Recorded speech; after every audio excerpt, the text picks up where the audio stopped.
Oui, hallelujah. Amen. Mawuyo benanyo. Abe ale nye nusrovi.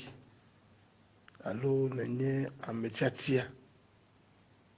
Ame sego mebe ya subo apetoa.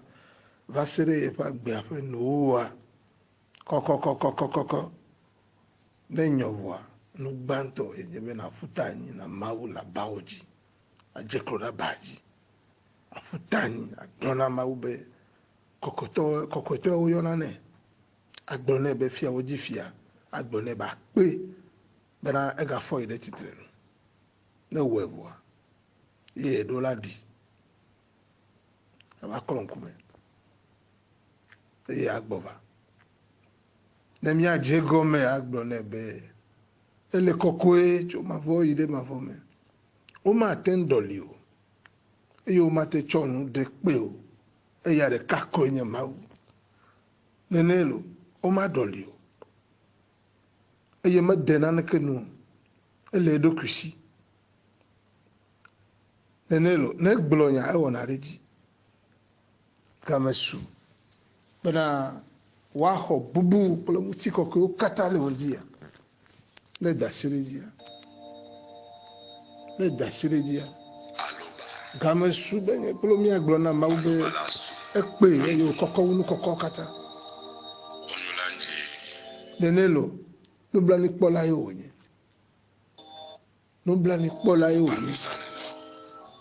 domenyoto yo onye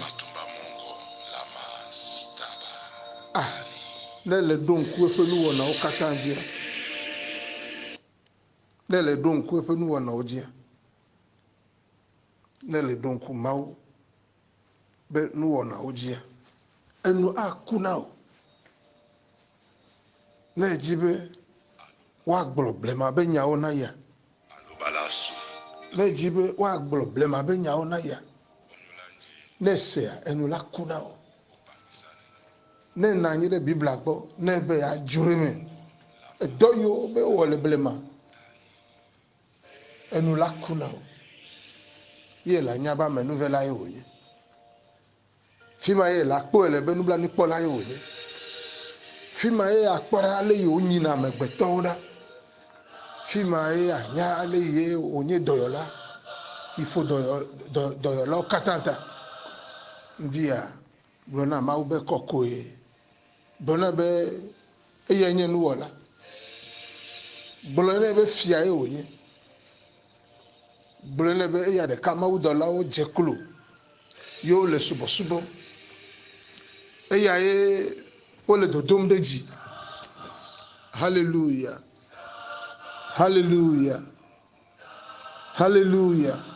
eya de kaye wa gbrena hallelujah ma u me va o fia zikpi ape nkume le mdia be ma gblɔ na be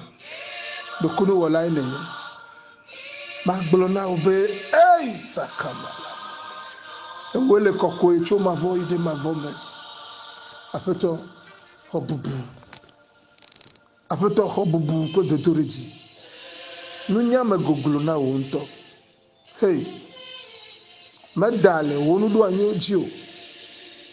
eya ta na me buwe me kpo a egoglo pala ei eseun apeto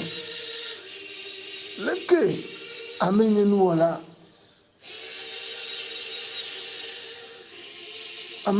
wala wa didi lepe ziji ava eto ugbo oboyo ma te npo nejo nenyare le sile glo na muse lukata mena zo fia mo kata ojo kake jopo ha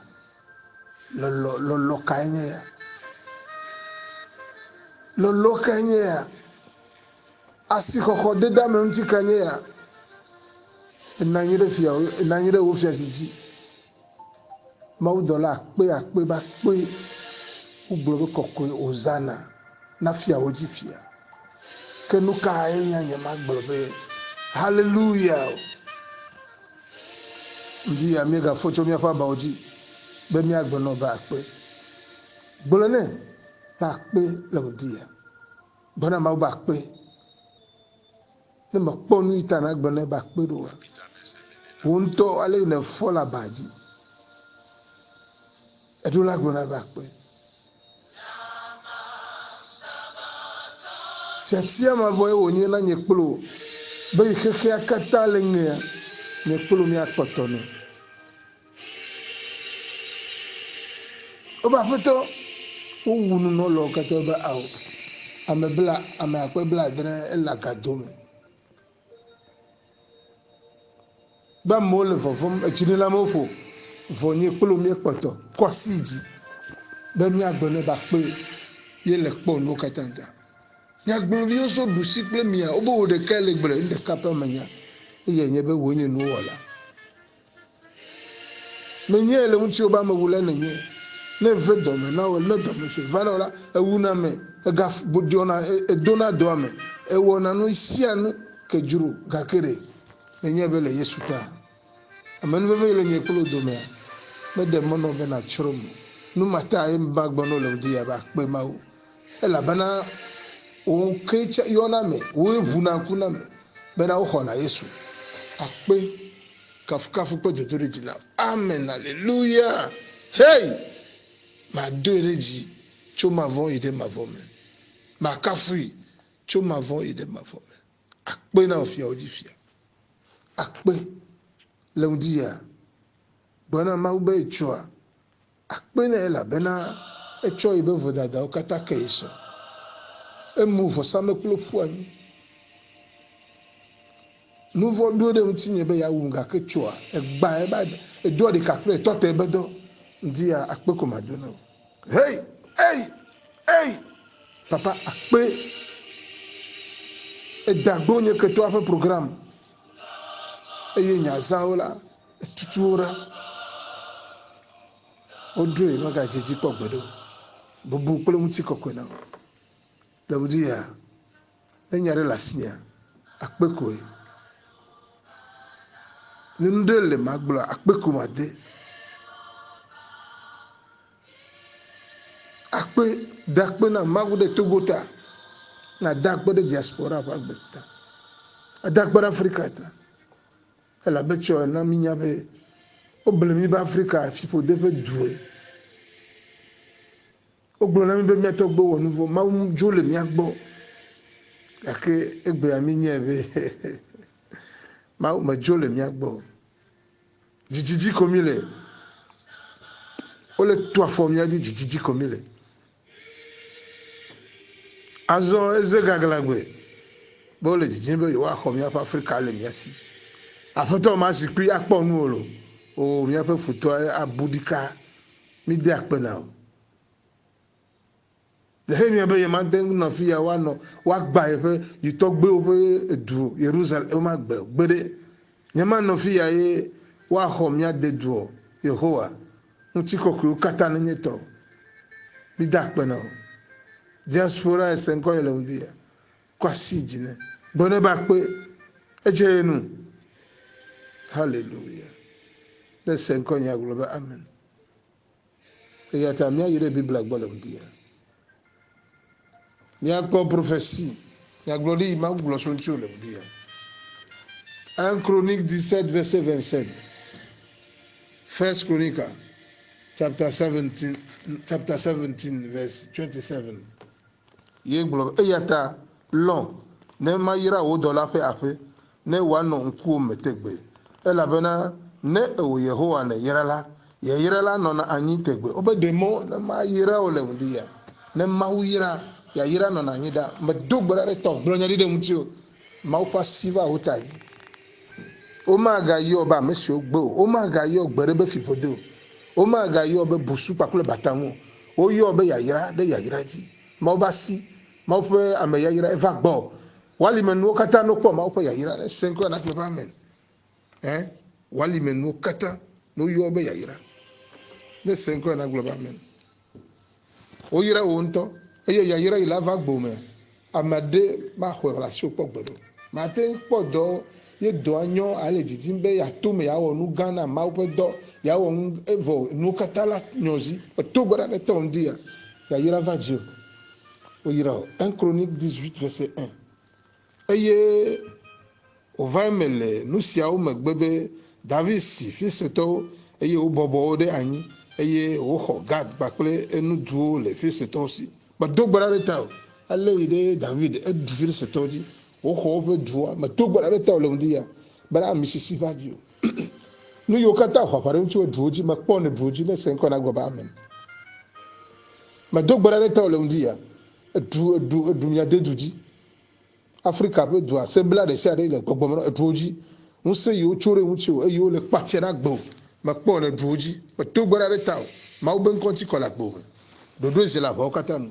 gbɔgbɔm ƒe du yiwo katã woxɔ le asi o eme ya nɔ eme la nyɔ nɔ woxɔ dua medo gbe ɖa ɖe ta o edua zutɔwo egbe aɖu fia le eme medo gbe ɖa ɖe ta o edu ame yiwo katã xɔ aʋa ɖe ŋuti o be yewoa gblẽ gbidigbidi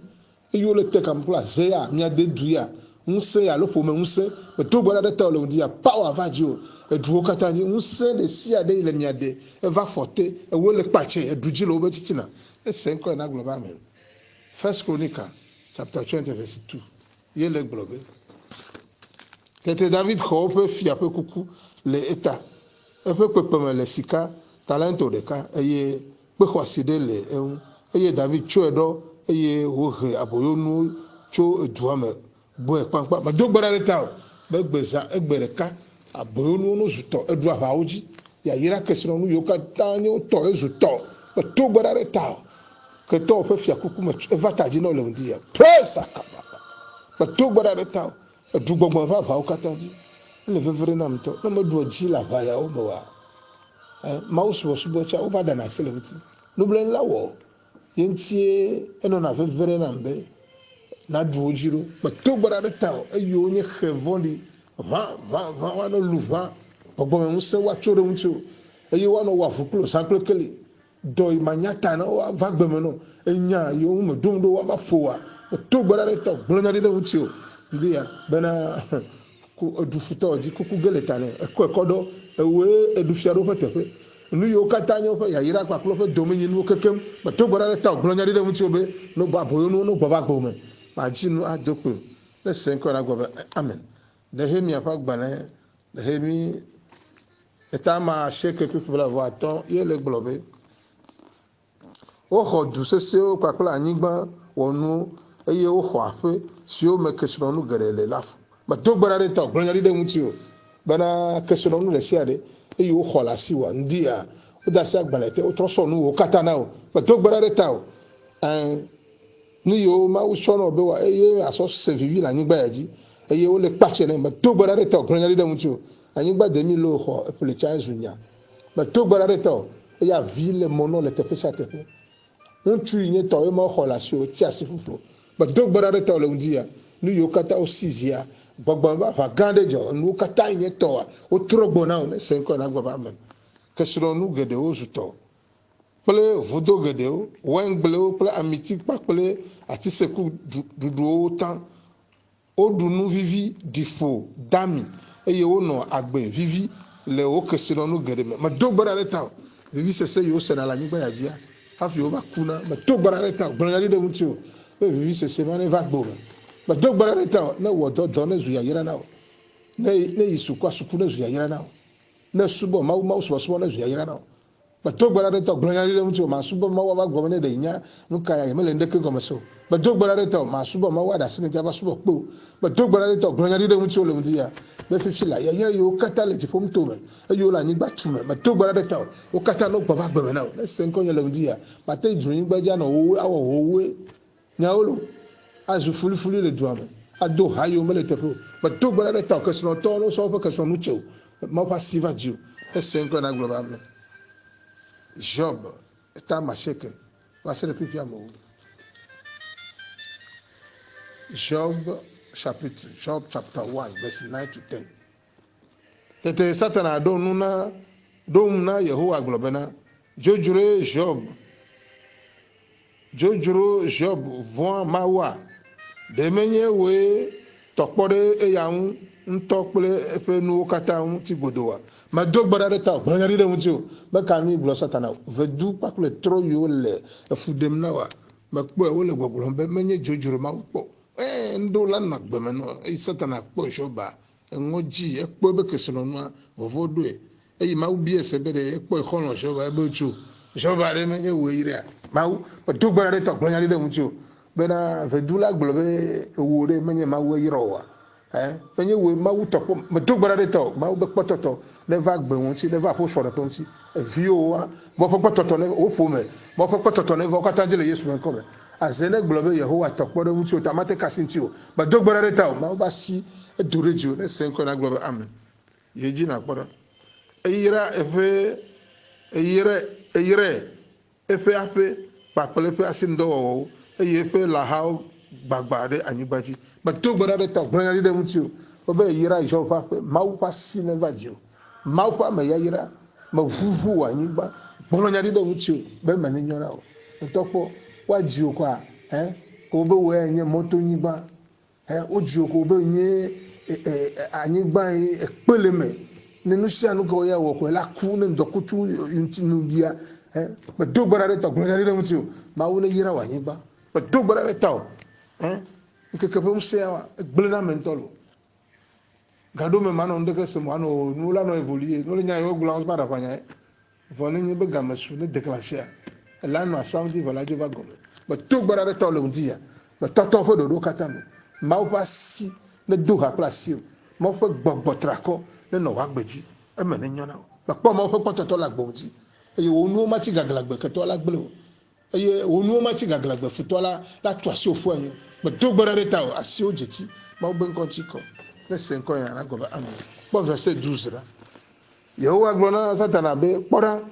e fe nu kata la si o me doko maga de asi e ya nto o tete satana jo le ma do gbara reta o gbara de mu ti o be cho gbeji ma o dagbo ma o be nya be onu mele satana fasimo be to gbara reta o kesro no magale satana fasimo o ya yira magale basimo e do mele satana fasimo be to gbara asi o kore unti we basine jeti program yo kata wo re unti wa be to kata le yesu ben come ma unye se nkonye le undi ya ka fina do la pe me ma bo ma cho ya yira ya odare ji ya devedo onu magale basimo e ma o le globe be dankale me fa pe be egbo ekho nyatepe gaye mejo anya bonetore ejekro na vedu fifi ake kho kestode ba dogbara de togbo nyale dem tio agbo pe o kesro no magale vedu basimo fo pa 6 se vadio les 5 na agbo ba me Job 5 verset 20 à 21 Job 5 verset 20 à 21 les dongolila ade ocho ekume ba dogbara de togbo nyale dem tio dans le leve gaye me mile ya ma o de mo nyagbori to no bo o do le ekubasime ba dogbara o do le do basime e do ela ji o ma po ma dogbara de to apo immunité power ma o be unse e va po soja vioji na neke i me koma o be konti agere laume e ye wadu o laume ji o ma dogbara de to gronya de mu ti o ma o ba sise se va ji o e chonyo nde yom o te mo yan islam en chi na nye be ma wa do la o yo na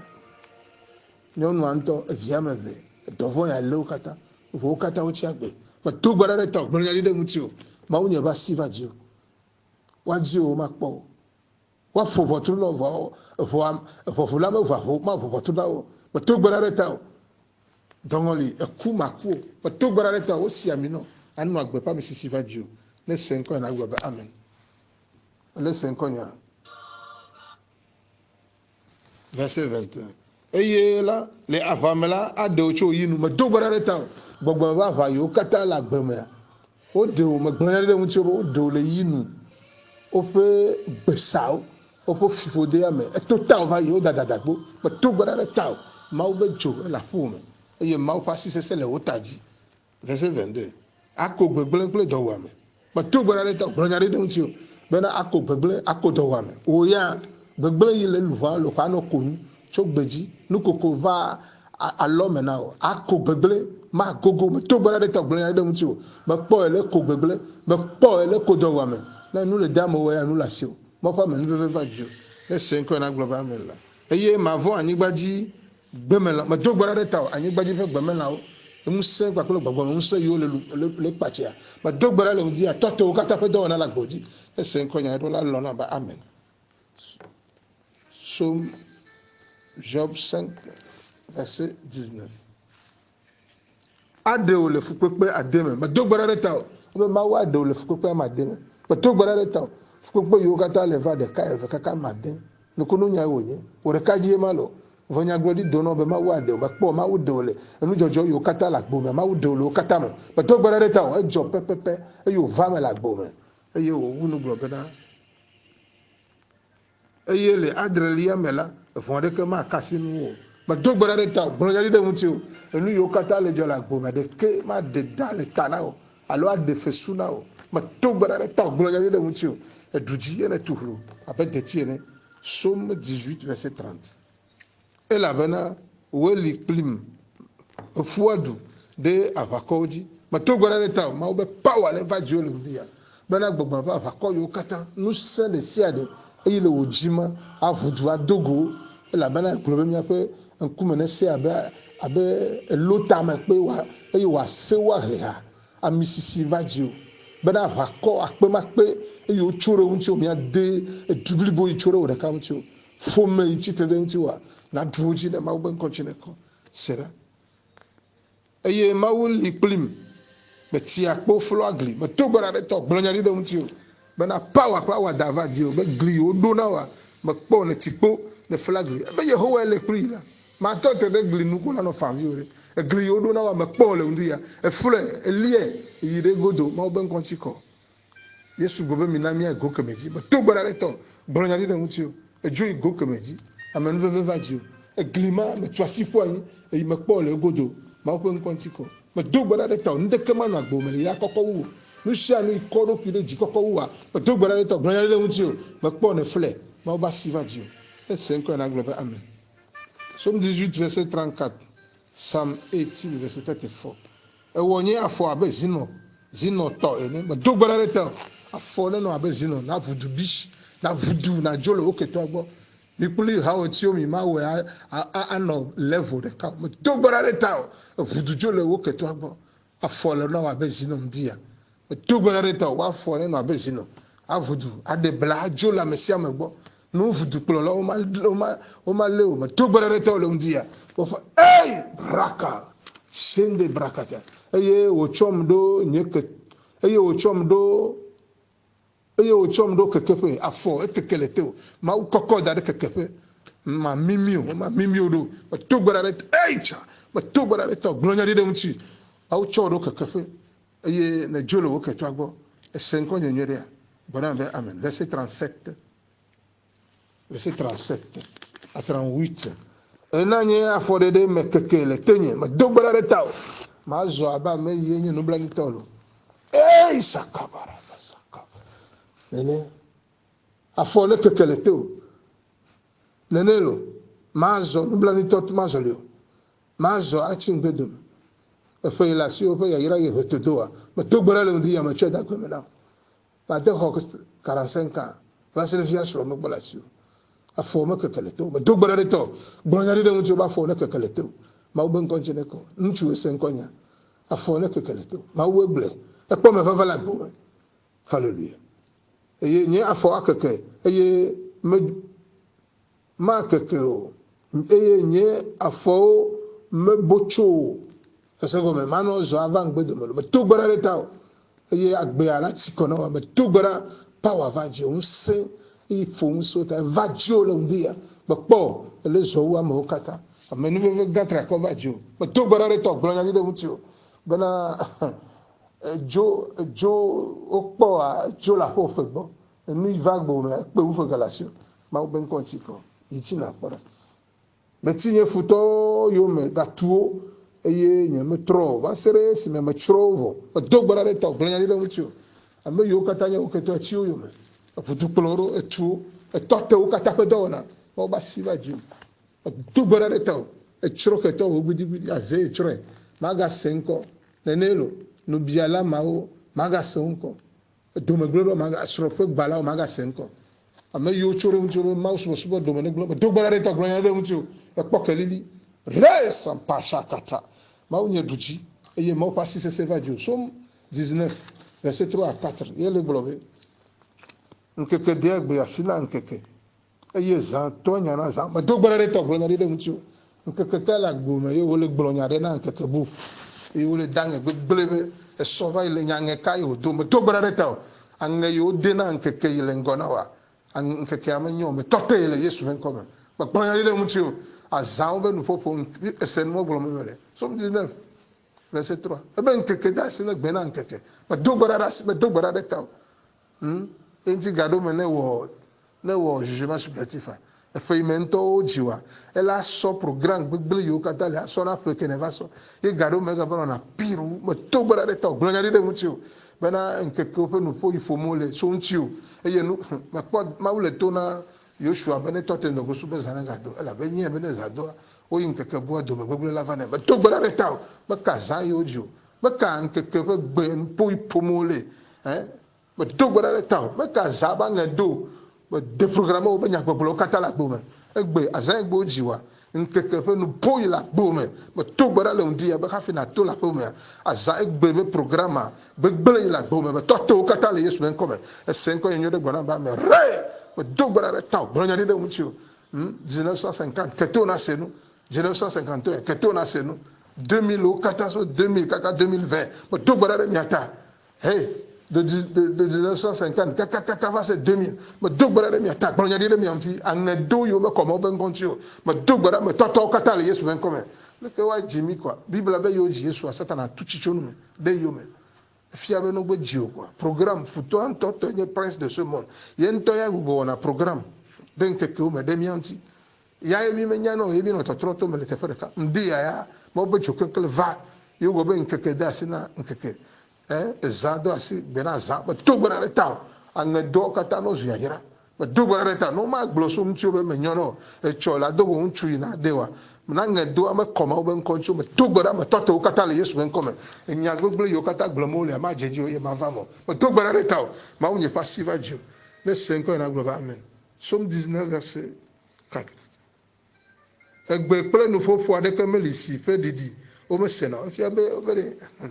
e funtolo obe nkekewa ezawa egbe programme de kemele ke o egbere pepe ko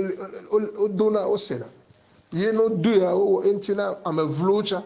o programme na nkeke wa wo vosa eye wa do asare mti o jona me to gbara reta gblonya de mti me kamero me jesi o no anyire tepe de po yo wo programme de jiwa me to gbara reta toto fe do kata me ma unye ba siva dio me to gbara reta bena ma khwase bana to trole gegere no katam gbagbagbo yo me komo ben kontio e yo le pache na gbo me to kata le undia ma ubasi eva dio le undia ma fe do me to eva dio le dia le 5 na gbo amen ma khwase be ale ga dio le gbo o yo mbe ma yero check le undia na glorio do no be nke to kata programme von yo kata le wa gbe pe nke ko dia o dagbo kata le undia ma ubasi va dio ma do gbara reta o ne 5 nye abima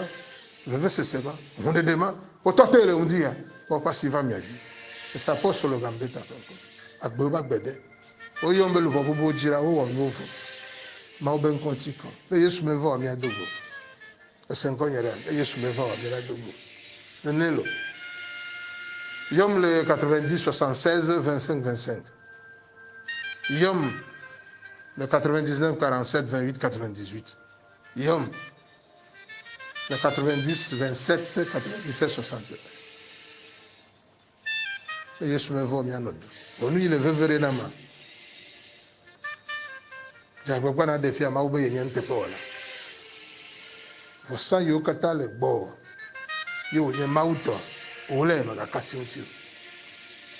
Onya me yo mau yo be mi anye sponsor na Port Gambetta.